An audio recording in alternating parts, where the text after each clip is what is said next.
everyone, welcome to my YouTube channel Dhoyitri Priyam. আজি মই লৈ আহিছো মাটি দাইলৰ বৰাৰ এটা টেস্টি ৰেচিপি।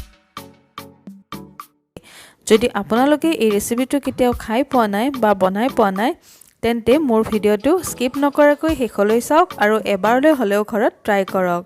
আহক তেন্তে পলম নকৰি আমি ৰেচিপিটো বনাবলৈ আৰম্ভ কৰো।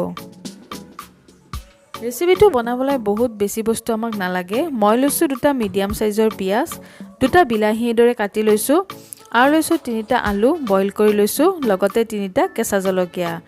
আৰু লাগিব আমাক এই ৰেচিপিটোৰ মেইন ইনগ্ৰেডিয়েন্টস মাটি দাইলৰ বৰা।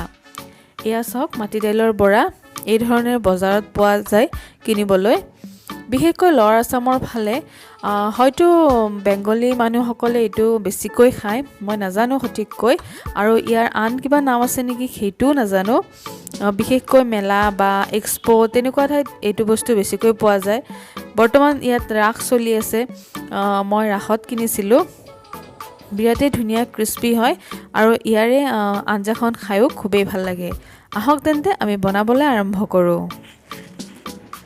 মই গেছত কেৰাহী পাতি দিছো আৰু তাত মিঠাতেল অলপ দি লৈছো। এতিয়া এই বৰাখিনি মই প্ৰথমতে অকমান ফ্ৰাই কৰি লম। ফ্ৰাই কৰোতে নিমখ হালধি একো দিব নালাগে। ফ্ৰাই নকৰিলেও কোনো কথা নাই, কিন্তু ফ্ৰাই কৰিলে অকমান সোৱাদটো বেলেগ হয়। তাৰ কাৰণে মই অকমান ৰঙচুৱাকৈ ফ্ৰাই কৰি লম। বেছি সময় নালাগে, 1 মিনিট মান সময় ফ্ৰাই কৰিলে হৈ যায়। এয়া মোৰ বৰাখিনি ফ্ৰাই কৰা হৈ গ'ল। এতিয়া মই এইখিনি উঠাই থম। কেৰাহীটোত মই অকমান তেল দিছিলো আৰু সেইখিনিতে হৈ গ'ল। গোটেই তেলখিনি এবজৰ্ব কৰি লৈ এতিয়া মই একেখন কেৰাহীতে আৰু অলপ মিঠাতেল দি লৈছো আৰু তাত মই দিছো পাঁচফোৰণ, লগতে দিছো কাটি থোৱা পিয়াজখিনি। প্ৰথমতে পিয়াজখিনি অকমান ৰঙচুৱা হ'লেগে ভাজি লিকিব লাগিব।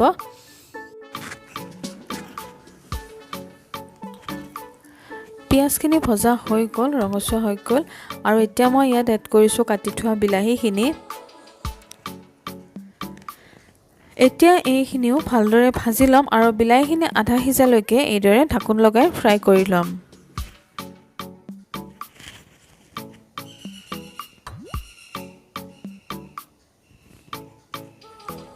বিলাহীখিনিও প্ৰায় আধা সিজা হৈ গ'ল। এতিয়া এইখিনিতে মই এড কৰিম বইল কৰি থোৱা আলুখিনি।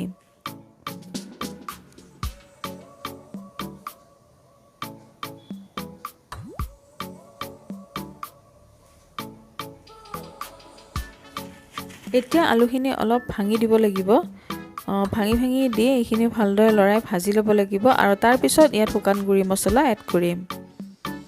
আলুখিনি মই ভাঙি ল'লো, গোটেইখিনি ভাঙি দিয়া নাই, অলপ অলপকৈ ভাঙি দিছো আৰু এইখিনি এবাৰ লৰাই লৈ ইয়াত মই এতিয়া এড কৰিম শুকান গুড়ি মছলা। গুড়ি মছলাৰ ভিতৰত দিছো মই সৰু চামুচে আধা চামুচ হালধি, আধা চামুচ ধনিয়া গুড়ি, আধা চামুচ জিৰা গুড়ি আৰু সোৱাদ অনুসৰি নিমখ। এইখিনি ভালদৰে লৰাই মিক্স কৰি ল'ম এবাৰ আৰু অকমান সময় ভাজি থাকিম।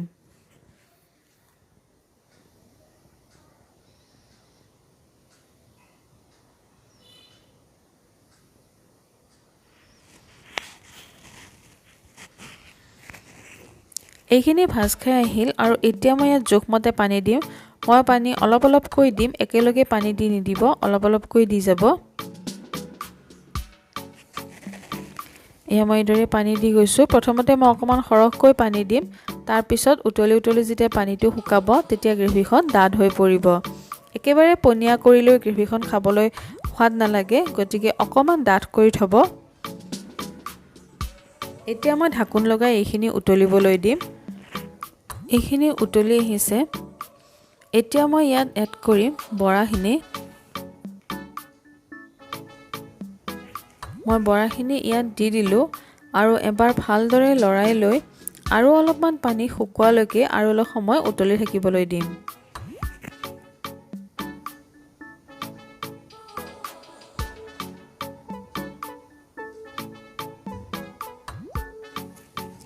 এয়া মোৰ আঞ্জাখন একেবাৰে উতলি আহিল। শেষত মই ইয়াত দিছো তিনিটা কেঁচা জলকীয়া এইদৰে দি দিছো। জলকীয়াকেইটা আপোনালোকে ইচ্ছা কৰিলে আগতো দিব পাৰে আৰু শেষত দিছো অকমান ধনিয়া। আমাৰ মাটি দাইলৰ বৰা একেবাৰে ৰেডি হৈ গ'ল খাবলৈ গৰমে গৰমে ভাতৰ লগত খাবলৈ বিৰাটেই সোৱাদ লাগি ৰেচিপিটো আপোনালোকে এবাৰ ট্ৰাই কৰি চাব এতিয়া মই গেছৰ ফ্লেমটো অফ কৰি এইখিনি 10 মিনিটৰ কাৰণে ৰেষ্ট কৰিবলৈ দিম আশা কৰোঁ আজি মোৰ এই ৰেচিপিটো চাই আপোনালোকে ভাল পালে যদি ভাল পালে তেন্তে প্লিজ লাইক কৰিব শ্বেয়াৰ কৰিব আৰু মোৰ চেনেলটো যদি এতিয়ালৈ সাবস্ক্ৰাইব কৰা নাই তেন্তে প্লিজ সাবস্ক্ৰাইব কৰি কাষতে থকা বেল আইকনটো প্ৰেছ কৰি দিব